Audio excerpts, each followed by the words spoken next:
आज हम सांख्य दर्शन के बारे में पढ़ेंगे। सांख्य दर्शन सबसे प्राचीन दर्शन है और ये भी वेदों की सत्ता को मानता है। कपिल मुनि ने इसको इंट्रोड्यूस किया था और जिस तरह से इंट्रोड्यूस किया था उसका नाम है सांख्य सूत्र, है ना। लेकिन बाद में क्या था कि ईश्वर कृष्णा थे जिन्होंने अपने तरीके से उसका इंटरप्रिटेशन किया और उसका नाम रखा सांख्य गरिका। तो इसमें एक बड़ी इंटरेस्टिंग सी बात यह है कि गीता में इसके बारे में बताया गया है और गीता ने ये कहा है कि सांख्य दर्शन और योग दर्शन एक दूसरे के पूरक है। यानी सांख्य जो है वो थ्योरेटिकल पार्ट है और योग जो है वो उसका प्रैक्टिकल पार्ट है ना। अच्छा, अब है क्या इसमें? इसमें एक पुरुष है और एक प्रकृति है ना, जो मिलकर ब्रह्मांड की रचना करते हैं। प्रकृति क्या है कि हर चीज प्रकृति का इसका ये मतलब प्रकृति के बारे में मानना है कि हर चीज का एक रॉ मटेरियल होता है। वैसे प्रकृति के पास भी बहुत पोटेंशियल है, सारी चीजें यहीं से आती हैं और यहीं पे मिल जाती हैं, बहुत रॉ मटेरियल है इसके पास। लेकिन ये खुद से कोई क्रिएट नहीं कर सकती, किसी भी चीज को नहीं बना सकती। इसको बनाने के लिए कोई ना कोई इसको क्रिएटर चाहिए, मतलब कोई भी चीज बनाने के लिए इसको क्रिएटर चाहिए। अब ये जो क्रिएटर है वो कहलाता है पुरुष। अब समझने वाली चीज ये है कि वो पुरुष नहीं है जिसको आप जेंडर बोलते हो, मेल फीमेल। ये वो पुरुष है जो प्रकृति के साथ मिलकर किसी भी चीज का या सिस्टम का या कोई प्रोडक्ट है या कोई बिलीफ है उसको तैयार करता है, जिसमें कि जो प्रकृति है, प्रकृति यानी कृति से पहले, बनने से पहले, है ना, जिसमें कि प्रकृति हमेशा उसका साथ देती है। इसकी कल्पना आप इस तरीके से कर सकते हो, जैसे कि अगर मान लो कहीं पे आग लगी हो और उस आग से बचने के लिए एक शख्स अंधा हो और दूसरा शख्स लंगड़ा हो, है ना। तो अंधे को आप प्रकृति मान सकते हो और लंगड़े को आप जो है वो पुरुष मान सकते हो। तो अब दोनों ही पोटेंशियल तो है, लेकिन क्या है, अचेतन है प्रकृति, है ना। मतलब उस आग से बाहर नहीं निकल सकती, उसे नहीं मालूम रास्ता कैसे जाएगा। तो वो क्या करती है कि वो लंगड़े को अपने कंधे पे बिठा लेती है ना। अब जो चेतन है वो तत्व जो है वो पुरुष है। तो जैसे ही चेतन यानी पुरुष प्रकृति से मिलता है, वैसे ही जो है वो उसका डिफरेंट तत्वों का, डिफरेंट सिस्टम्स या उसका निर्माण। अब इसकी प्रकृति के बारे में, प्रकृति और पुरुष के बारे में एक प्रश्न तो जनरली कॉम्पिटिटिव एग्जाम्स में आ रहा है। वो ये है कि प्रकृति कॉज है लेकिन जो पुरुष है वो कॉज।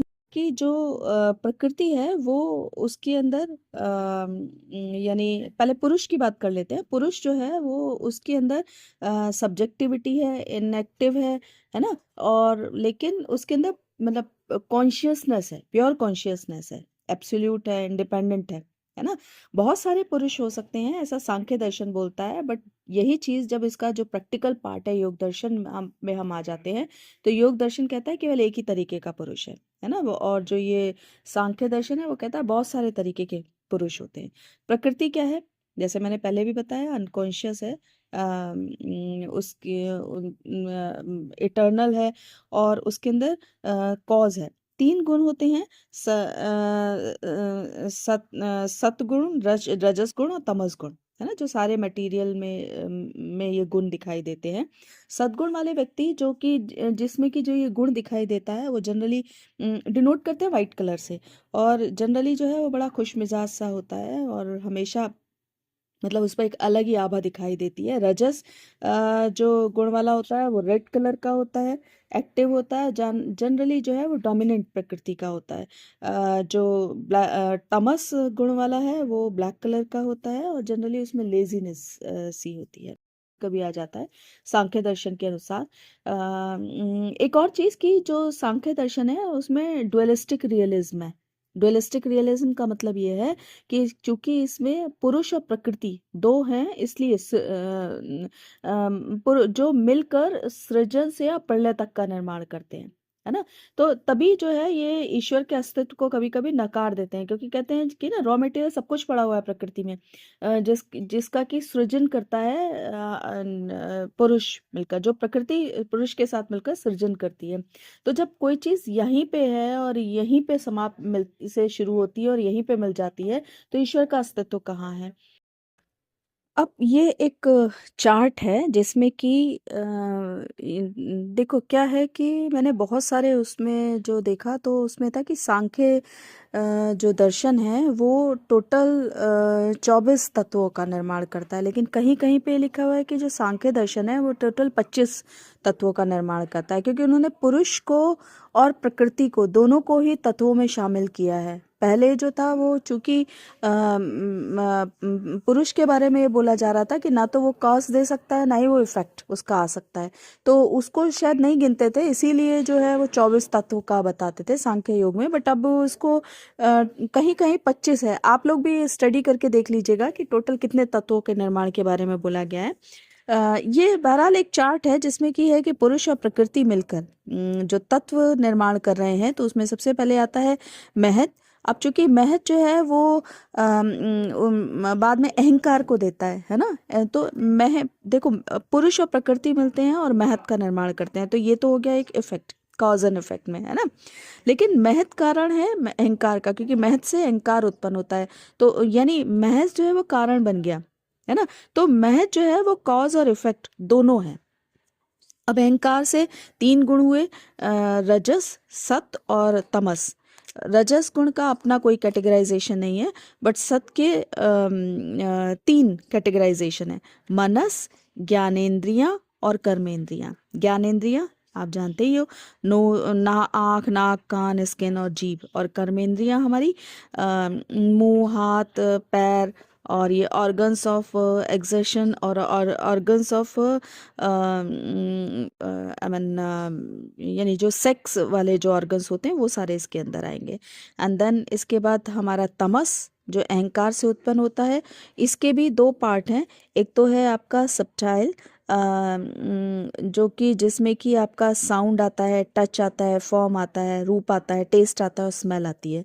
और जो क्रॉस बॉडीज है 2 पार्ट हैं, और उसमें भी जो डिफरेंशिएशन है उसके बारे में है। क्रॉस बॉडीज में वायु है, अग्नि है ना, अर्थ है। तो इस तरह से सांख्य दर्शन जो है उसमें 24 तत्वों का 25 तत्वों का निर्माण होता है। अब यहाँ जो मैं चार्ट दे रही हूँ, बहुत पॉसिबल है कि इसमें से ही क्वेश्चन आ जाए, क्योंकि ये वो चार्ट है जिसमें से कि कहीं ना किसी कंपटीशन के एग्जाम्स में इससे रिलेटेड क्वेश्चन आया है। जैसे ये बोला गया सांख्यिकी उसमें योग में प्रकृति क्या है ना, और ऑप्शन दे दिए गए। तो कॉज है इसमें, एक इफेक्ट है, और एक कॉज एंड इफेक्ट है, और एक नाइदर कॉज नॉर इफेक्ट, है ना। अगर आपने डीप में स्टडी किया है तब तो कोई बात नहीं, आप बता सकते हो, लेकिन अगर डीप में स्टडी नहीं किया है तो इस चार्ट को ज़रूर से याद रखिए, क्योंकि ये चार्ट बहुत ज़रूरी है। अब प्रकृति क्या है, इसमें कॉज है, और इफेक्ट में ज्ञानेंद्रियां आपकी आ जाएंगी और कर्मेंद्रियां आ जाएंगी, जो अभी हमने चार्ट में देखी थी। पांचों ही ज्ञानेंद्रियां इसके अंदर आ जाएंगी, पांचों ही कर्मेंद्रियां आ जाएंगी, मनस आ जाएगा। और 5 जो ग्रॉस बॉडी थी, क्रॉस बॉडीज थी, जो आई मीन ग्रॉस बॉडीज थी, वायु, अग्नि, आकाश, जल, पृथ्वी, वो आ जाएगा। फिर काज एंड इफेक्ट, जो काज भी है और इफेक्ट भी है, इसमें महत, अहंकार, जो 5 सब्टाइल एसेंस हैं, साउंड, टंग, साउंड है, और आपका रस है, गंध है, ये सारी 5 एसेंस जो है सब्टाइल एसेंस वो आ जाएंगे। और पुरुष जो है वो मतलब ना तो वो कॉज है ना वो इफेक्ट है, उसमें पुरुष आ जाएगा। ये चार्ट बहुत इंपॉर्टेंट है सांख्य दर्शन में, क्योंकि मोस्टली क्वेश्चन इस वाले पॉइंट से आ जाता है। अब कुछ इम्पोर्टेंट फैक्ट्स हैं इससे रिलेटेड।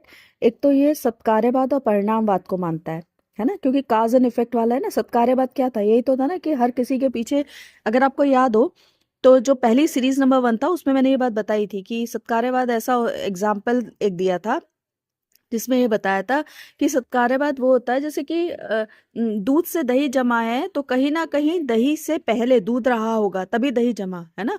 तेल से थोड़ी ना दही जम जाएगा, पानी से थोड़ी ना दही जम जाएगा।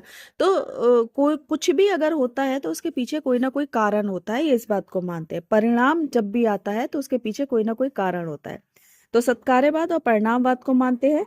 दूसरा जो प्रमाण थे, है ना, न्याय प्रमाण में जो हम न्याय दर्शन में जो हमारे प्रमाण थे, तो केवल 3 प्रमाण को ये मानता है। अनुमान प्रमाण, यानी हम प्रत्यक्ष प्रमाण और शब्द प्रमाण, है ना। अनुमान प्रमाण यानी हम अनुमान से बता सकते हैं, यानी जैसे कहीं धुआं उठ रहा है तो हम ये कह सकते हैं कि वहाँ आग लगी होगी। पहाड़ी के पीछे कहीं धुआं दिखाई दे रहा है तो हाँ, कहीं पहाड़ी के पीछे आग लगी है जंगलों में, जिसकी वजह से धुआं आ रहा है। क्योंकि और तो कुछ वहाँ हो नहीं सकता, लोग तो वहाँ जाके जलाएंगे नहीं, खाना तो बनाएंगे नहीं, है ना। प्रत्यक्ष शब्द यानी जो सामने जो दिख रहा है हमारी ज्ञानेंद्रियों के द्वारा, वो सच है, वो सत्य है ना। और तीसरा शब्द प्रमाण को ये बहुत मानते हैं। शब्द प्रमाण मतलब जो हम बोल रहे हैं जिसके बारे में, यानी हर कोई बोलेगा उसको वैलिड नहीं माना जाता। जो न्यूटन ने जैसे प्रिंसिपल दिया, या कोई दार्शनिक व्यक्ति या ऐसा व्यक्ति जो सत्यवादी हो वो अगर बोल रहा है, या ऐसा व्यक्ति जो कि रिनोड है वो अगर उस बात को कह रहा है, तो कभी कभी हम उसको भी प्रमाण मान लेते हैं। जैसे न्यूटन ने कहा, तो ऐसे व्यक्ति जब भी बोलते हैं तो उसके पीछे कोई ना कोई उनके प्रूफ होते हैं। तो सत्य वहां से भी पहचाना जाता है। फिर ज्ञान के इन्होंने 3 स्रोत बताए, प्रमाता, प्रमाया और प्रमाणा। ये 3 चीज ध्यान रखिएगा। इसके ज्ञान के स्रोतों से जुड़े हुए 3 चीज हैं, प्रमाता, प्रमाया और प्रमाणा। प्रमाता है सब्जेक्ट जो ज्ञान को लेने का इच्छुक है, प्रमाया है ऑब्जेक्ट जो जानना चाहता है, प्रमाणा है ज्ञान का स्रोत। स्टूडेंट्स, ये यहीं पे बस आपका सांख्य दर्शन समाप्त होता है। मुझे उम्मीद है कि ये आपके बहुत काम का रहा होगा, क्योंकि इस पर मैंने डीप स्टडी करके जो इम्पोर्टेंट था वही चीज़ निकाली है। जनरली न्याय दर्शन से बहुत कम क्वेश्चन, या मतलब ये जो ऑर्थोडॉक्स दर्शन है इससे कम आते हैं। जैन धर्म, बौद्ध धर्म इससे ज़्यादा आते हैं, बौद्ध दर्शन, जैन दर्शन इससे ज़्यादा आते हैं, है ना। फिर भी कोशिश की है इसके ऊपरी तौर पे, ये क्वेश्चंस अगर, ये चीज़ें अगर आप देख लोगे तो भी आपके काफ़ी इससे रिलेटेड क्वेश्चन सॉल्व हो जाएंगे। एक और रिक्वेस्ट है, व्यूज़ आप लोग सब देख रहे हैं लेकिन प्लीज़ कमेंट और लाइक अगर नहीं करेंगे तो मेरा चैनल डेड होता चला जाएगा। मेरी रिक्वेस्ट है कि आप अगर देख रहे हैं तो अगर आप लिख नहीं पा रहे हैं, लिखने में संकोच है, तो इमोजी डाल दीजिए, कोई भी हार्ट का डाल दीजिए, फ्लावर डाल दीजिए, कुछ भी डाल दीजिए, वो तो 1 सेकंड का काम है। तो मैं उम्मीद करती हूँ वीडियो आपको पसंद आया होगा। लाइक कीजिए, कमेंट्स कीजिए और बेल आइकन को दबा दीजिएगा ताकि आपको अगला नोटिफिकेशन मिलता रहे। Thank you.